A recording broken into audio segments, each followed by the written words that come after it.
నీవయ్యా, స్తోత్రాలయ్యా, నా దైవము నీవయ్యా. శుభోదయం. క్రీస్తు యేసునందు ప్రియమైన దేవుని బిడ్డలారా, మన రక్షకుడైన యేసుక్రీస్తు వారి యొక్క పరిశుద్ధ నామంలో మీ అందరికీ ఉదయకాల శుభాలు తెలియజేస్తున్నాను. ఈ దిన మన టీఎల్సీ దిన ఆహారంలో దేవుని యొక్క వాక్యాన్ని మనం జ్ఞాపకం చేసుకుందాం. ప్రకటన గ్రంథం 1వ అధ్యాయం 8వ వచనాన్ని మనం చదువుకుందాం. ప్రవచన గ్రంథం 1వ అధ్యాయం 8వ వచనం. అల్ఫయు ఒమేగయు నేనే, వర్తమాన భూత భవిష్యత్ కాలంలో ఉండువాడును నేనే అని సర్వాధికారియు దేవునగు ప్రభు సెలవిచ్చుచున్నాడు. దేవుని బిడ్డలారా, మన దేవుడు సర్వాధికారి, సర్వంతర్యామి, సర్వ సృష్టికి ఆయన సార్వభౌముడు. ఆయన మన జీవితానికి గతాన్ని, ప్రస్తుతాన్ని, భవిష్యత్తును అనుగ్రహించగలిగినటువంటి దేవుడు. గతాన్ని బట్టి ప్రస్తుతం ఆధారపడి ఉంటుంది. కొన్నిసార్లు అనిపించింది, గత పరిస్థితి మన జీవితంలో మనకంత బాగాకపోతే ప్రస్తుతం అనేటువంటిది మనల్ని ఎంతో అది నీడలాగా వేధించేటువంటి పరిస్థితిగా ఉంటుందనేటువంటిది మన జీవితంలో భావిస్తూ ఉంటాం. కానీ ఏది కూడా పర్మనెంట్గా శాశ్వతంగా ఉండదు. గతం దుర్భరంగా ఉంది అని చెప్పేసి ప్రస్తుతం అలా ఉండిద్ది అనుకోవద్దు. ప్రస్తుతం ఇలా ఉందంటే భవిష్యత్తు కూడా అలాగే ఉంటుందేమో అని అనుకోవద్దు. ఎందుకంటే సర్వం కూడా ఆయన చేతిలో, మన ప్రభు చేతిలో ఉన్నాయి.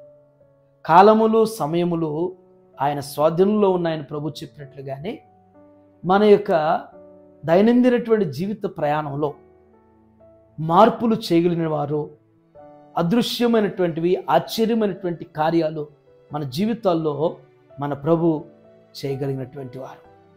మన ప్రభు ఎప్పుడు కూడా ఒకటి మరి పౌలు కూడా జ్ఞాపకం చేస్తాడు, వెనకున్నటువంటి వాటిని మరిచి ముందున్న వాటి కొరకు వేగిరపడుతుంది అని. మన జీవితంలో గతాన్ని తవ్వుకుంటూ ఉండదు. గత పరిస్థితులు, గత బాధలు, గత ఇబ్బందులు, గతంలో ఉన్నటువంటి ఎదుర్కొన్నటువంటి నిందలు, సమస్యలు, ఆ ఒడిదుడుకులు, ఆ ఒత్తిళ్ళు, వాటన్నిటిని కూడా మనం వెనక్కి తెచ్చుకుంటూనే ఉంటాం.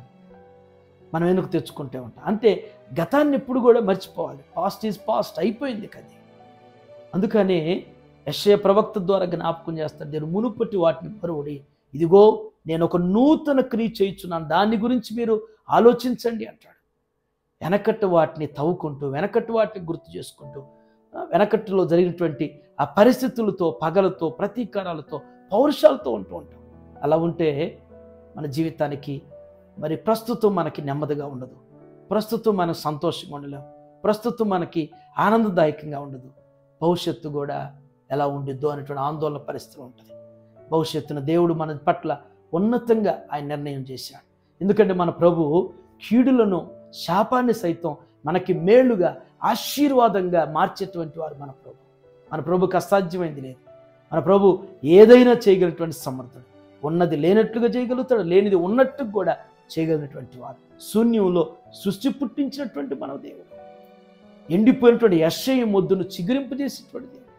ఎండిపోయినటువంటి ఎముకలను మరి బలమైనటువంటి సైన్యంగా జీవంతో నింపినటువంటి దేవుడు. ఎండిపోయినటువంటి గర్భాలని చిగురింపజేసేటువంటి దేవుడు.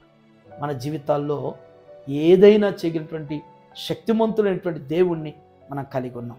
అటు రీతిగా మరి దేవుని మీద పూర్తిగా, ఎందుకంటే గతం, ప్రస్తుతం, భవిష్యత్తు అనేటువంటిది మన ప్రభువులోని మనకు ఉన్నదనేటువంటి గుర్తిరుగుతూ మరి ప్రస్తుతంలో మనం ఉన్నటువంటి జీవితాన్ని బట్టి ప్రభు మీద పూర్తిగా ఆనుకొని ఆధారపడి మరి భవిష్యత్తు కొరకు, భవిష్యత్తు ప్రణాళికల్లో దేవుని చిత్తానుసారంగా మన పట్ల దేవుడు చేయలాగన మరి కనిపెడుతూ, నిరీక్షిస్తూ, విశ్వాసంతో మరి ముందుకు సాగుదాం.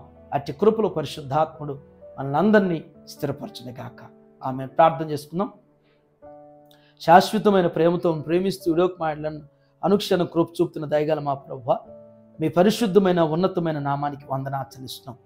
ఈ ఉదయంనైనా దివ్యమైనటువంటి ప్రకటన గ్రంథ మర్మం చేత మాతో మీరు మాట్లాడిన విధానం బట్టి మీకు వందనాలు. అవును ప్రభువా, ప్రస్తుతం నాయన మరి గతం అనేటువంటిది, భవిష్యత్తు అనేటువంటిది మీలోనే మీ ద్వారానే మాకున్నది ప్రభా. ఆల్ఫయు ఒమేగా అయినటువంటి తండ్రి మీకు వందనాలు చెల్లిస్తున్నాం. సర్వాధికారివి, సార్వభౌముడివి, సర్వసృష్టికి నాయన ఆధారభూతమైనటువంటి రాజా మీకు వందనాలు. దేవా, గతం, ప్రస్తుతం, భవిష్యత్తు కొరకు నాయన నిరీక్షించేవారు, విశ్వసించేవారుగా, ప్రార్థించేవారుగా మీ మీద పూర్తిగా నాయన ఆధారపడి జీవించడం మాకు నేర్పించండి. దేవా, ప్రస్తుత పరిస్థితులను బట్టి నాయన నిరాశపడక, నిస్పృహపడక, ఎదురవుతున్న పరిస్థితులను బట్టి నాయన ఆటంకాలు, అభ్యంతరాలు, అవమానాలు బట్టి కృంగిపోక, అధైర్యపడక నా తండ్రి, అయ్యా మీ మీద భారం వేసిన తండ్రి, మాకు ప్రభా శాపములు నాయన మేళ్లుగా, ఆశీర్వాదాలుగా మార్చేటువంటి వారు మీరు అనేటువంటిది అయ్యా మేము గుర్తెరుగుతున్నా తండ్రి. అడుగు వాటికంటే, ఊహించు వాటికంటే ఉన్నతంగా అనుగ్రహించేటువంటి దేవుడు అని నిరీక్షించగల విశ్వాసాన్ని స్థిరపరచండి. అయ్యా మా పితల పక్షాన్ని ఏ కార్యాలు అయితే చేశారు అట్టి కార్యాలు మా ఎడల చేయగలిగినటువంటి సమృద్ధులైనటువంటి ఆ గొప్ప విశ్వాసాలు మమ్మల్ని అందరం కూడా స్థిరపరచండి. ఈ ఉదయం TLC నాహను చూస్తున్న ప్రతి బిడ్డను, ప్రతి కుటుంబాన్ని కూడా మీ చేతుల్లో సమర్పిస్తున్నాను. దేవా, మీరు బలపరచండి, మీ కృపలో వర్ధిలింప చేసిన తండ్రి. బిడ్డలు చేయనటువంటి వారి పనుల్లో, ప్రయాణాల్లో, బాధ్యతలో మీరు తోడుగా ఉండి ప్రభా, అయ్యా మీరు దాచి శుద్ధం చేసిన ప్రతి మేలుల చేత ప్రతి కుటుంబం కూడా నాయన అలంకరించబట్టుకుని ఆయన వర్ధిల్లుటకు మీ కృపద ఇచ్చిమని యేసు క్రీస్తు నామంలో ఈ ప్రార్థన మీకు సమర్పించున్నాను తండ్రి. ఆమేన్. God bless you all.